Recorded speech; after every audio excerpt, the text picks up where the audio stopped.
Capítulo número 30. Varias veces Chrissy tuvo que salir de la carretera y ocultarse entre las matas del arcén hasta que un coche o un camión pasaba de largo.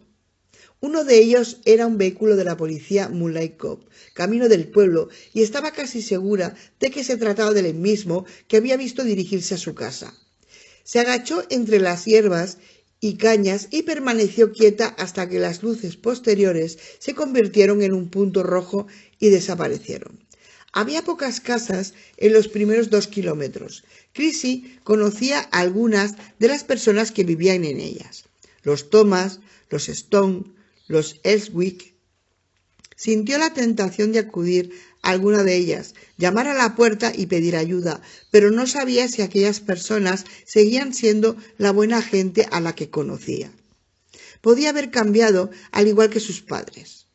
Algo sobrenatural o de otro planeta se estaba apoderando de personas dentro y a los alrededores de Moonlight Cop, y había visto las suficientes películas de terror y leído las suficientes novelas de ciencia ficción como para saber que cuando aquel tipo de fuerzas actuaba, uno no podía fiarse de nadie.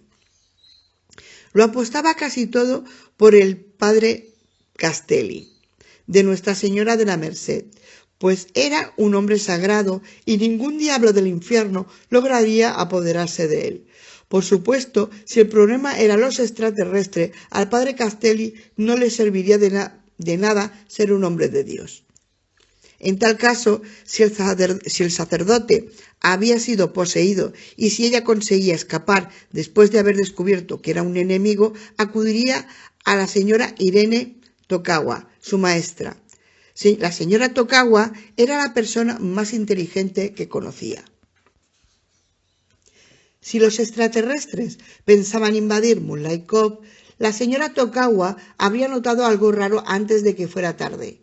Hubiera tomado medidas para protegerse y sería la última persona a quien los monstruos pusieran sus garfios encima. Garfios o tentáculos o garras o tenazas o lo que fuera. Por lo tanto, Chrissy se escondía de los coches, esquivaba las casas de la carretera vecinal y avanzaba lenta pero segura hacia el pueblo. La media luna, que a veces era visible entre la niebla, había cruzado la mitad del cielo. Pronto habría desaparecido. Del oeste se había levantado una fuerte brisa acompañada de fuertes ráfagas que agitaban su cabellera al viento como si fuera una llama. Pese a que la temperatura había descendido pocos grados, la noche era mucho más fría durante aquellos momentos turbulentos en que la brisa se convertía en viento bravo. La parte positiva era que cuanto más desdichada la hacían sentirse el frío y el viento, menos consciente era de su otra carencia, el hambre. Niña abandonada, encontrada vagando hambrienta y confundida después de encuentro con seres del espacio, pensó leyendo el titular imaginario de National Enquirer que solo existía en su mente. Se acercaba al cruce de la carretera del condado con Holywell Road, contenta de lo mucho que había avanzado cuando estuvo a punto de caer en los brazos de aquellos a quienes intentaba esquivar.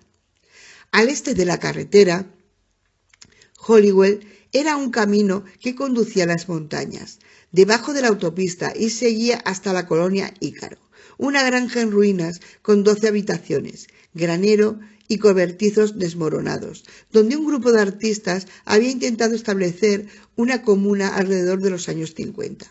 Desde entonces había sido un picadero de caballos, negocio fallido, un mercado de antigüedades y subastas, negocio fallido, y un restaurante vegetariano, negocio fallido, y desde hacía tiempo estaba abandonado. Los niños conocían el lugar palmo a palmo, ya que era un sitio fantasmagórico y por lo tanto el escenario de diversas pruebas de valor.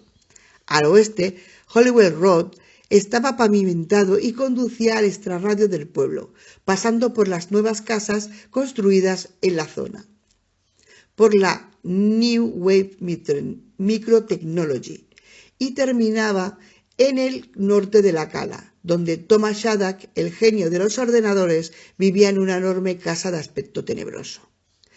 Chrissy no tenía la intención de dirigirse ni al este ni al oeste de Holywell. Solo era un lugar de paso obligado y cuando lo atravesara estaría en el extremo noreste de extrarradio de Moonlight Cove. Se encontraba a 100 metros de Holywell cuando escuchó el ruido lejano de un motor. Salió de la carretera, saltó a una acequia, la vadeó entre la maleza y se agazapó contra el grueso tronco de un viejo pino. En tal postura no perdió de vista la dirección en que se acercaba el vehículo, el oeste, y luego divisó los faros que alumbraban el cruce. En Holywell apareció un camión, haciendo otro caso omiso de la señal de stop y aparcó en mitad del cruce. La niebla difuminaba su silueta. Chrissy pudo ver con bastante claridad el pesado remolque porque debido a que el cruce de Holywell y la carretera del condado continúan un lugar de frecuentes accidentes, se había instalado un farol en la esquina noreste para mejorar la visibilidad y como aviso para los conductores. El camino llevaba a la puerta el distinguido de la New Wave, que reconocía incluso a distancias por lo que había visto miles de veces, un círculo blanco y azul del tamaño de un plato y en la parte inferior del dibujo de una ola encrespada. Llevaba un largo remolque y en aquellos momentos el cargamento estaba formado por hombres, 7 u 8, sentados al fondo. En el mismo instante en que el camión se detuvo, 2 hombres saltaron al exterior. Uno de ellos se dirigió al norte del cruce y se ocultó entre los árboles, a poco más de 100 metros del lugar en que Chrissy se encontraba. El otro corrió al extremo opuesto y ocupó una posición entre los matorrales. El camión tomó la carretera del condado.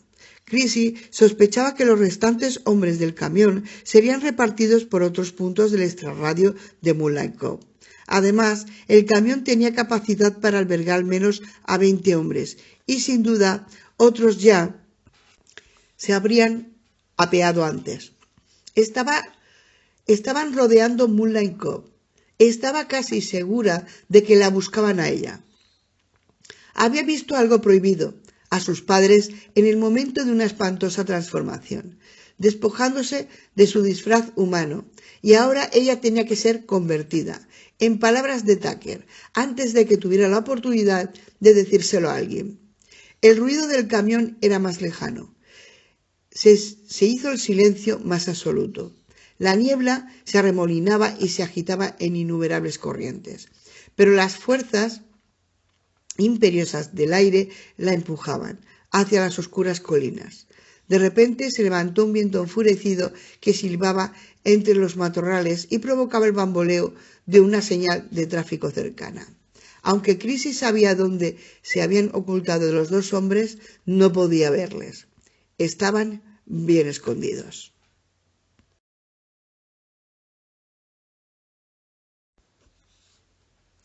Capítulo número 31. La niebla dejó atrás el coche patrulla y se perdió en la noche, conducida por una brisa que con rapidez se transformaba en viento y las ideas transcurrían por la mente de Sam con la misma fluidez. Sus pensamientos eran tan preocupantes que hubiera preferido quedarse en blanco. Por una considerable experiencia anterior en ordenadores, sabía que parte de la capacidad de los programas podían ocultarse si el programador suprimía algunas opciones de los menús que aparecían en pantalla. Contempló el menú principal del ordenador del coche. A. Operador. B. Archivo central. C. Tablero de anuncios. D. Comunicación módem. Pulsó E, aunque la pantalla no ofreciera esa opción. En la terminal aparecieron las palabras «Hola, oficial DOR». Existía una E. Había entrado o bien en una base de datos secretas que exigía respuestas determinadas para acceder a ella, o en un programa de información recíproca que respondería a las preguntas que tecleara. Si se trataba del primer caso, se precisaba santo y seña, y si él daba la clave equivocada, tendría problemas. El ordenador cortaría la conexión y sonaría una alarma en comisaría para avisar de que un impostor utilizaba el número de DOR. Actuando con cautela, mecanografió «Hola, ¿En qué puedo ayudarle? Sam decidió continuar como si el programa funcionara a base de preguntas y respuestas, tal y como parecía. Escribió menú. La pantalla parpadeó un segundo y luego volvió a aparecer la misma frase. ¿En qué puedo ayudarle? Volvió a intentarlo. Menú principal. ¿En qué puedo ayudarle? Menú original. ¿En qué puedo ayudarle? Utilizar un programa de preguntas y respuestas con el que uno no estaba familiarizado significaba encontrar las órdenes precisas más o menos por intuición y errores. Sam volvió a intentarlo. Primer menú. Por fin tuvo éxito. Escoja 1. A. Personal New Wave. B. Proyecto Moonhawk. C. Shadak. Había descubierto una relación secreta entre New Wave, su creador Thomas Shadak y la policía de Moonlight Cop, pero todavía no sabía cuál era la relación ni lo que significaba. Suponía que la opción C le pondría en comunicación con el ordenador personal de Shadak y le permitiría mantener una conversación con él, que sería más privada que a través de la emisora de la policía. De ser así, Shadak y la policía local estarían implicados en algo tan peligroso que requería un alto grado de seguridad. No escogió C, ya que si entraba en el ordenador de Shadak y al otro lado le respondía el mismo, no podría hacerse pasar por Rizdor. Lo más probable era la opción A, que le proporcionara una lista de ejecutivos y jefes de departamento de la New Wave, y quizá códigos que le permitiera entrar en sus ordenadores personales. Tampoco deseaba hablar con ninguno de ellos. Además, no le sobraba el tiempo. Volvió a echar un vistazo al aparcamiento, prestando especial atención a las sombras no iluminadas por las farolas. Hacía un cuarto de hora que había entrado en el coche patrulla y durante aquel tiempo nadie había entrado ni salido del edificio municipal. No tenía que tentar la suerte y era preciso obtener el máximo de información durante los minutos que quedaran hasta que alguien le interrumpiera. Proyecto Moonhawk era la más misteriosa e interesante de las tres opciones, por lo que pulsó B y apareció otro menú. Escoja 1. A. Convertidos. B. Pendientes de conversión. C. Plan previsto de conversión local. D. Plan previsto de conversión segunda fase. Escogió A y apareció una columna de nombres y direcciones. Eran personas de Moonlight Cop y al principio constaba la anotación de 1967 ya convertidos. ¿Convertidos? ¿De qué? ¿A qué? ¿Había algo religioso en la conspiración? ¿Alguna secta desconocida? ¿O acaso convertidos se utilizaba como un eufemismo o como clave? La palabra le produjo escalofríos. Sam observó que podía seguir la lista o pedirla en bloques alfabéticos. Buscó los nombres de residentes conocidos. Lomad Watkins estaba en la lista de los convertidos. También Rizdor, Bart Peckham, el propietario de Knight Bridge Tavern. No estaba entre los convertidos, pero sí toda la familia Pérez. Seguro que era la misma que regentaba el restaurante. Comprobó en qué lista se encontraba Harold Talbot, el veterano mutilado a quien iría a visitar por la mañana. No constaba en la lista de convertidos. Desconcertado porque ignoraba qué significaba todo aquello, volvió al menú principal y seleccionó B, pendientes de conversión. Otra lista de nombres y direcciones encabezadas por las palabras. 1104 pendientes de conversión. En esta columna aparecían los nombres de Bart Peckham y Harold Talbot. Seleccionó C, plan previsto de conversión local, y entró en otro menú. A. Lunes 13 de octubre, 18 horas hasta martes 14 de octubre, 6 horas. B. Martes 14 de octubre, 6 horas hasta martes 14 de octubre, 18 horas. C. Martes 14 de octubre, 18 horas hasta medianoche. Ahora eran las 12:39 del martes, a medio camino entre las horas anotadas en la opción A, así que optó por esta. Había otra lista de nombres encabezadas por la acotación, 380 conversiones previstas. A Sam se le erizaron los cabellos y no supo por qué, aparte de que la palabra conversiones le trastornaba. Le recordaba una vieja película de Kevin McCarthy, La invasión de los ladrones del cuerpo. También recordó el grupito que le habían perseguido unas horas antes. ¿Serían convertidos? Localizó el nombre de Bart Perham, el propietario de la taberna. La conversión estaba prevista para antes de las 6 de la mañana. Harry Talbot no aparecía en esa lista. El coche se movió. Sam desenfundó el revólver. Vio viento, solo viento. Una serie de ráfagas se abría paso entre la niebla y daba ligeras sacudidas al vehículo. Al cabo de un momento volvió a convertirse en fuerte brisa y el velo desgarrado de niebla volvió a cerrarse, pero el corazón de Sam seguía latiendo a toda velocidad. Capítulo 32. Mientras Tessa colgaba el auricular del teléfono, la cerradura dejó de moverse.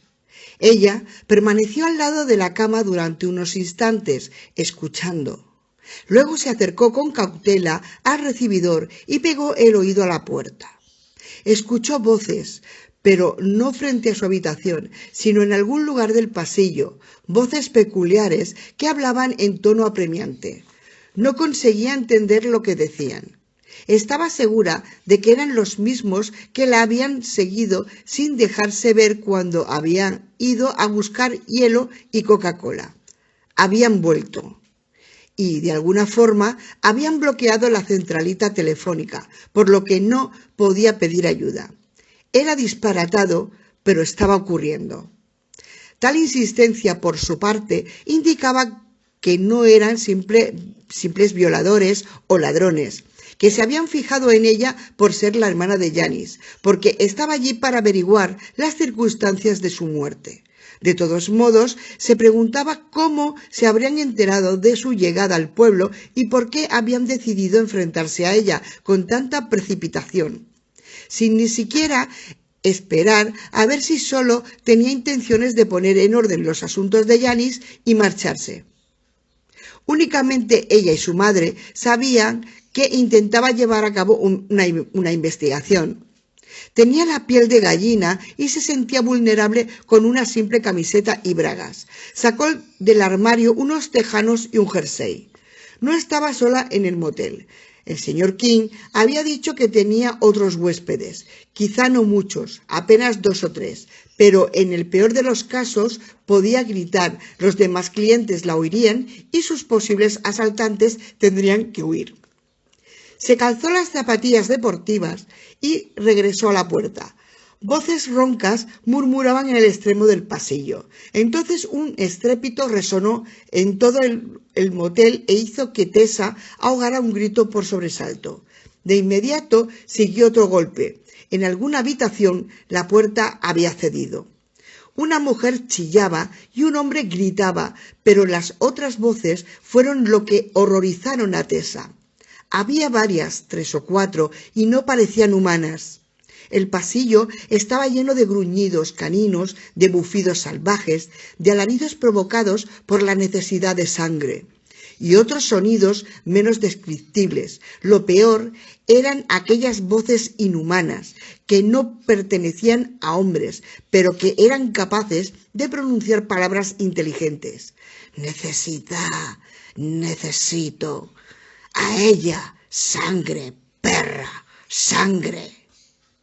Apoyada contra la puerta para mantenerse en pie, Tessa se decía que las palabras que escuchaba las decían el hombre y la mujer de la habitación que habían sido asaltada, pero sabía que no era cierto, ya que también oía gritar a la pareja. Sus chillidos eran espantosos, casi insoportables, llenos de pánico y dolor, como si fueran apaleados con la mayor brutalidad o peor, mucho peor, como si les estuvieran descuartizando. Un par de años atrás, Tessa había estado en Irlanda del Norte realizando un documental sobre la inutilidad de la violencia gratuita en el país. Y había tenido la desgracia de encontrarse en un cementerio presenciando el entierro de uno de los innumerables mártires, católico o protestante, ya no importaba, cuando la multitud de acompañantes se transformó en una masa salvaje. Habían salido en tropel desde el camposanto hasta las calles vecinas, en busca de personas de distinta fe, y pronto tropezaron con 2 oficiales británicos de paisano que patrullaban por la zona en un coche sin distintivo. La multitud, enloquecida, bloqueó el coche, lo rodeó y rompió las ventanillas y obligó a salir a los 2 soldados. Los 2 ayudantes de Tessa se esfumaron, pero ella permaneció entre el tumulto con su cámara de vídeo montada al hombro, y lo que veía a través de la lente le hizo pensar que atravesaba la realidad de este mundo y enfocaba el infierno. Los ojos desorbitados, las caras distorsionadas por el odio y el furor, con el dolor olvidado y codicia por la sangre. Los acompañantes del féretro no dejaron de dar puntapiés a los 2 británicos caídos en el suelo hasta hartarse. Luego los levantaron para aporrearles, los lanzaron contra el coche una y otra vez hasta romperles la espina dorsal y destrozarles el cráneo. No contentos con eso, volvieron a arrastrarlos por el pavimento, les patearon y apuñalaron, a pesar de que ya estaban muertos.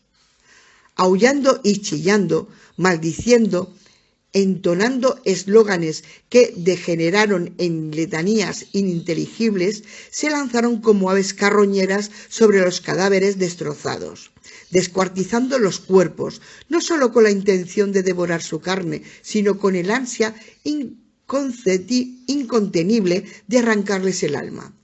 2 de aquellos hombres, fuera de sí, se fijaron en Tessa, le arrebataron y rompieron la cámara, y la lanzaron al suelo. Durante un terrible instante creyó que iban a matarla. Se disponían a arrancarle la ropa. Sus rostros estaban tan deformados por el odio que no parecían humanos, sino gárgolas vivientes que hubieran bajado del alero de las catedrales.